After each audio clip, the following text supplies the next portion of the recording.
తాగునీటికి మూసి శుద్ధికి కొండపోచమ్మ నుంచి భాగ్యనగరానికి 15 టీఎంసీల అదనపు జలాల తరలింపుకు ప్రణాళిక. మహానగర అవసరాలకు 10, మూసి ప్రక్షాళనకు 5 టీఎంసీలు. ప్రాజెక్టు అంచనా వ్యయం 4800 కోట్లు. సీఎం రేవంత్ రెడ్డి ఆమోద ముద్ర.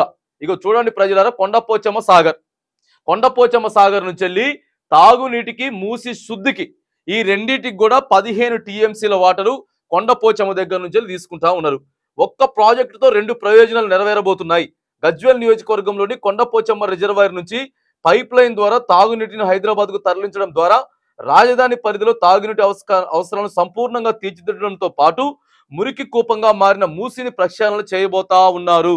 మరి ఇక్కడ గజ్వేల్ నియోజకవర్గంలో ఉన్నటువంటి కొండపోచమ్మ సాగర్ నుంచి వెళ్ళి ఇవాళ 15 టీఎంసీలు, 5 టీఎంసీలు ఏమో మూసికి పంపించుకుంటా ఉన్నాం, 10 టీఎంసీలు హైదరాబాద్ పట్టణానికి తీసుకొస్తున్నామని అంటే మరి కొండపోచమ్మ సాగర్ ఎవరు కట్టిన ప్రాజెక్టు? అది కాళేశ్వరంలో భాగం కాదా? కాళేశ్వరంలో భాగంగానే ఈడ కొండపోచమ్మ సాగర్ ఆడ ఉంచుకొని దాదాపుగా 30 టీఎంసీలు నిల్వబెట్టుకునేందుకు ఇగో గత రాష్ట్ర ప్రభుత్వం ఆడ ప్రణాళిక సిద్ధం చేసి కొండపోచమ్మ సాగర్ రిజర్వాయర్ ఆడ కట్టింది. అక్కడ ఉన్నటువంటి రిజర్వాయర్ ద్వారాగా ఇప్పుడు మనం 17 టీఎంసీలు వాడుకుంటున్నాము అని అంటే మరి అది ఎవరు పెట్టినటువంటి భిక్ష రాష్ట్రానికి ఒక్కసారి ఆలోచన చేయాలి. కాళేశ్వరంలో భాగంగా ఎన్నో కట్టిండు, కొండపోచమ్మ సాగర్ కట్టిండు, రంగనాయక సాగర్ కట్టిండు, మేడిగడ్డ కట్టిండు, కాళేశ్వరం కట్టిండు. దాని కింద ఎన్నో రిజర్వాయర్లు, ఎన్నో డ్యాములు, ఎన్నో బ్యారేజ్లు ఉన్నాయి. ఒక మేడిగడ్డ చిన్న కుంగిపోయినందుకే అంత రాద్ధాంతం చేస్తే ఇవాళ తాగునీటికి ఎద్దడైతా ఉంది. ప్రధానంగా హైదరాబాద్ పట్టణంలో 1 కోటి పైగా ఉండేటటువంటి జనాభా నీళ్ల కోసం ఇబ్బందులు పడతా ఉంటే మూసీ నది ఎప్పుడు లేనటువంటి విధంగా మూసీ నది మొత్తం ఎండిపోతా ఉంది.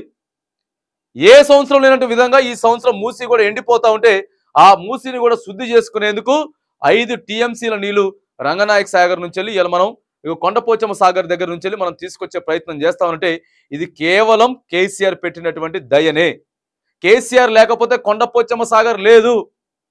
మరి ఇలా ముఖ్యమంత్రి గారు చెప్తా ఉన్నాడు, ముఖ్యమంత్రి గారు ఆడికి వెళ్ళి 15 టీఎంసీలు తెచ్చుకోండి అని చెప్పేసి చెప్తా ఉంటే మరి అది ఎంతవరకు, మరి ఎవరు కట్టిన ప్రాజెక్ట్? అది ఎవరు కట్టిన ప్రాజెక్టు? మంచేంది చెడేంది, ఎవరితో ఏది సాధ్యమైంది కూడా చూసుకోవాల్సినటువంటి అవకాశం ఉంది. ఇక 4000 కోట్లకు పైగా వ్యయమయ్యే ఈ ప్రాజెక్టుకు ముఖ్యమంత్రి రేవంత్ రెడ్డి ఆమోద ముద్ర వేశారు. హాడ్కో ద్వారా నిధులను సమీకరించాలని నిర్ణయించారు. దీనికి హాడ్కో దాదాపు ఆమోద ముద్ర వేయబోతోందని పురపాలక శాఖ అధికారులు చెబుతున్నారు.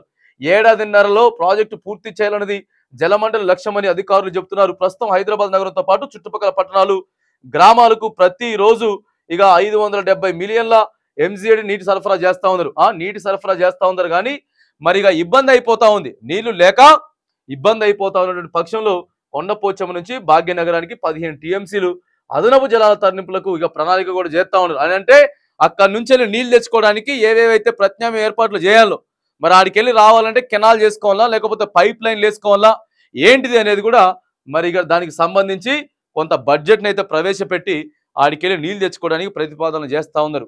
ప్రతిపాదనలు చేసుకోవాలి. ఎందుకంటే నీళ్ళు ఎక్కడైతే సమృద్ధిగా ఉన్నాయో అక్కడ నుంచి నీళ్లు లేనటువంటి ప్రాంతాలు ఏవైతే ఉన్నాయో వాటికి తరలించేటటువంటి ప్రయత్నాలు చేసుకోవాలి. సో తద్వారాగా నీకు ఇక్కడ ఎంత ఖర్చు అవుతా ఉంది? 4000 కోట్లకి ఖర్చు అవుతుంది. నువ్వు కొండపోచమ్మ సాగర్ దగ్గర నుంచి వెళ్ళి ఇటు మూసీకి హైదరాబాద్ పట్టణానికి పైసలు తేవాలంటే 4000 కోట్ల రూపాయలు మరి అవసరం అవుతుందండి. ప్రజల అవసరాల కోసం అవసరం అవుతుంది. కానీ మరి దాన్ని నువ్వేమైనా 4000 కోట్లు ఆగమాగం చేసినావు, ఆ పైసలన్నీ కూడా వేస్ట్ చేసేసినావు, ఆ పైసలని అప్పు తీసుకొచ్చినావు అంటే నడుతుందా అండి? ఎవరి కోసం? రాష్ట్ర ప్రజల కోసం. వాళ్ళ పైసలు వాళ్ళకే ఖర్చు పెడతాం కాబట్టి. గత ప్రభుత్వం కూడా అదే చేసింది. అప్పులు పట్టుకొచ్చింది, కొన్ని వేల కోట్ల రూపాయలు ప్రాజెక్టులు కట్టించింది, పెద్ద పెద్ద ఏదైతే డెవలప్ చేయాలో తెలంగాణ రాష్ట్రాన్ని బాజాప్తా డెవలప్ చేసి చూపించింది. అప్పు అవ్వచ్చు గాక ఇగో ఇవాళ మరి మీరు 4000 కోట్ల రూపాయలు అప్పు చేస్తలేరా? 4000 కోట్ల రూపాయలు మీరు కూడా అప్పు చేసినా కూడా అది ప్రజల ప్రయోజనార్థం కింద లెక్కబట్టారు. కానీ మిమ్మల్ని ఆగమాగం పట్టించే పనులు చేయరు. కాబట్టి గత ప్రభుత్వం కూడా ఇయే చేసింది. నువ్వు అక్కడికి వెళ్ళి 15 టీఎంసీలు వాడుకోవడానికే నీకు 4000 కోట్ల రూపాయలు ఖర్చు అయితే మరి ఆడికి వెళ్ళి 30 టీఎంసీలు పెట్టి స్థిరంగా ఎప్పుడు ఉండాల్సినటువంటి మరి ఆ కొండపోచమ్మ సాగర్ కోసం ఎన్ని వేల కోట్ల రూపాయలు అయితే మరి అవన్నీ కూడా యాడికెళ్ళి వచ్చినాయి?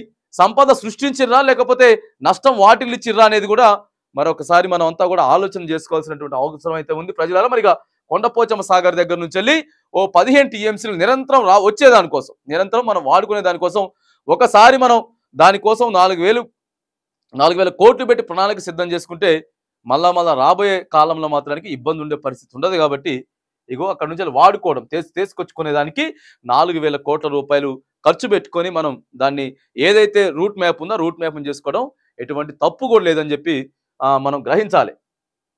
ఇక కూలిన వంతెన గడ్డర్లు పెద్దపల్లి జిల్లా ఓడేడు వద్ద ఘటన 8 ఏళ్లుగా సాగుతున్నటువంటి నిర్మాణం. ఇక 8 సంవత్సరాల నుంచి సాగుతున్న నిర్మాణం ఆడ ఏది పెద్దపల్లి జిల్లాలో ఓడేడు దగ్గర మరి అది జరుగుతూ ఉంది. కానీ ఇక ఇంకా పనులు జాప్యం కావట్లేదని చెప్పేసి కూడా